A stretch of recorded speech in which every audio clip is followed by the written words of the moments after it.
51 کا ایڈیشن فرمایا غور سے سنیے تے مل گئے لاؤ جنہوں ملنا گلنا ہے گا جی.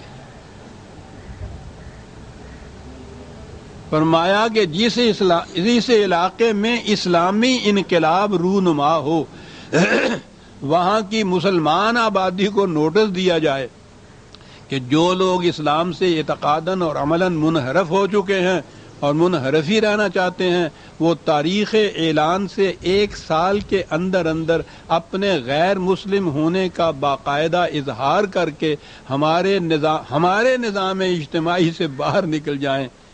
خدا کا نظام اجتماعی نہیں، ہمارے نظام اجتماعی سے باہر نکل جائیں.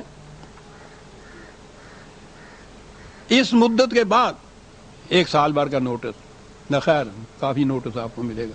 اس مدت کے بعد ان سب لوگوں کو جو مسلمانوں کی نسل سے پیدا ہوئے ہیں مسلمان سمجھا جائے گا. تمام قوانین اسلامی ان پر نافذ کیے جائیں گے. فرائض و واجبات دینی کے التزام پر انہیں مجبور کیا جائے گا. اور پھر جو کوئی دائرہ اسلام سے باہر قدم رکھے گا اسے قتل کر دیا جائے گا.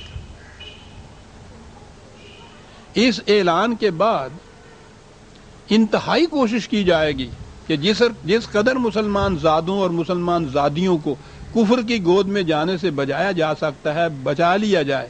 شکریہ. پھر جو کسی طرح نہ بچائے جا سکیں انہیں دل پر پتھر رکھ کر ہمیشہ کے لیے اپنی سوسائٹی سے کاٹ پھینکا جائے گا. اور اس عمل تطہیر کے بعد اسلامی سوسائٹی کی نئی زندگی کا آغاز صرف ایسے مسلمانوں سے کیا جائے گا جو اسلام پر راضی ہوں.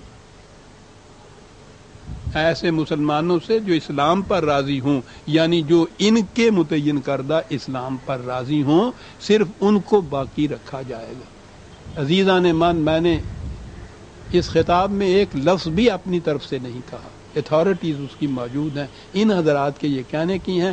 یہ بھی وہ کہتے ہیں کہ ہماری ذاتی رائے نہیں، یہ احکام ہیں فقہ کے جنہیں وہ اسلامی شریعت یا اسلام کہہ کر پکارتے ہیں.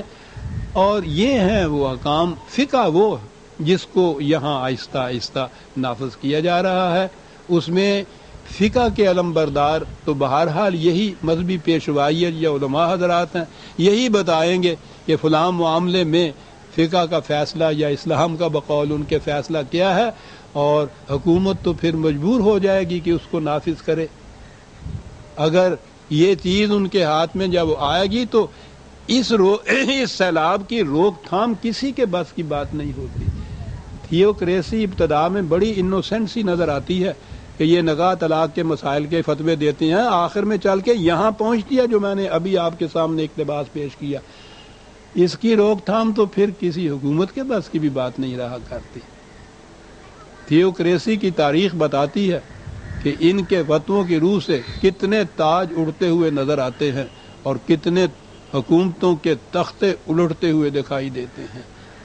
اور یہ چیز ان قوانین کی روح سے ہوتی ہے جو ہمارے دور ملوکیت میں بنے اور جن کی جگہ قرآنی احکام کو لانے کے لیے یہ مملکت حاصل کی گئی تھی.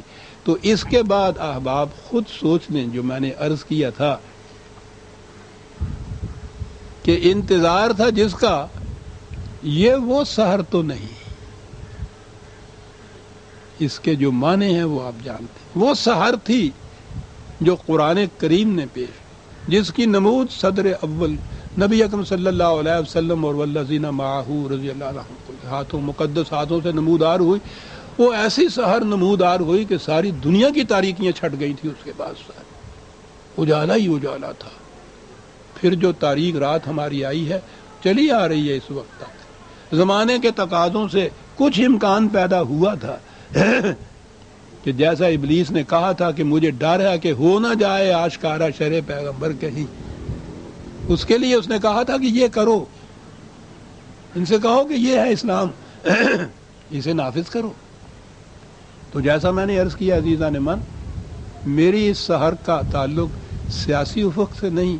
اسلام، اور اسلام بھی میں غیر متعین نہیں کہتا، وہ اسلام کے جو قرآن کریم کے حدود کے اندر ابدی طور پر محفوظ اور مندرج رکھا گیا ہے اور جس کی روشنی میں اسلامی مملکت یاد رکھیے، اسلامی مملکت وہ ہوتی ہے جو پہلے اعلان کرے کہ ہمارا ہر فیصلہ، ہر قانون، ہر روش قرآن کریم کی حدود کے اندر رہتے ہوئے ہوگا، اور اس کا عملی نشان یہ ہوتا ہے جو حضور نے فرمایا کہ اس میں رات کو کوئی فرد بھوکا نہیں سوتا، اور کوئی فرد سے مراد کوئی انسان ہی نہیں، حضرت عمر رضی اللہ تعالیٰ عنہ جن کے عہد میں یہ نظام اپنی تکمیل تک پہنچا تھا، نظام ربوبیت، انہوں نے تو فرمایا تھا کہ اگر دجلہ کے کنارے ایک کتا بھی بھوک سے مر گیا تو اس کی باز پرس بھی عمر سے ہوگی۔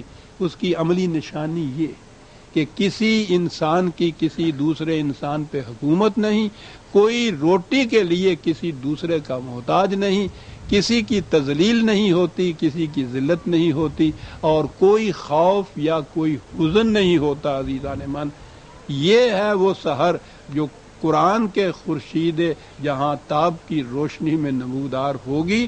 اور اس کے بعد میں عرض کروں کہ حالات کتنے غیر موافق ہوں، قرآن کا ماننے والا کبھی مایوس نہیں ہوتا کہ قرآن کے خدا نے یہ کہا ہے لِیُظْہِرَهُ عَلَى الدِّینِ کُلِّهِ، اس نظام نے دنیا کے ہر نظام پر غالب آ کر رہنا ہے، غالب آ کر رہے گا۔ وہ کیا ضرورت ہے کہ ہم اس کو دیکھیں یا ہمارے ہی ہاں ہو، جو قوم بھی اس اصول کو لے لے گی، قرآن کا نیر درخشاں اس کی تاریکیوں کے روشنی میں بدل دے گا۔ یہ عزیزان من آج کے خطاب کا آپ کے سامنے میں نے پیش کیا۔ شکریہ کہ آپ نے نہایت سکون سے، سکوت سے اس کو سنا۔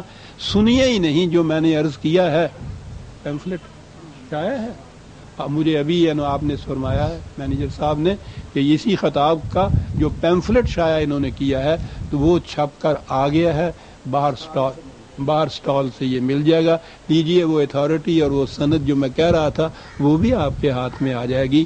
اللہ تعالیٰ آپ کو خوش رکھے۔ ربنا تقبل منا انک انت السمیع العلیم۔ شکریہ۔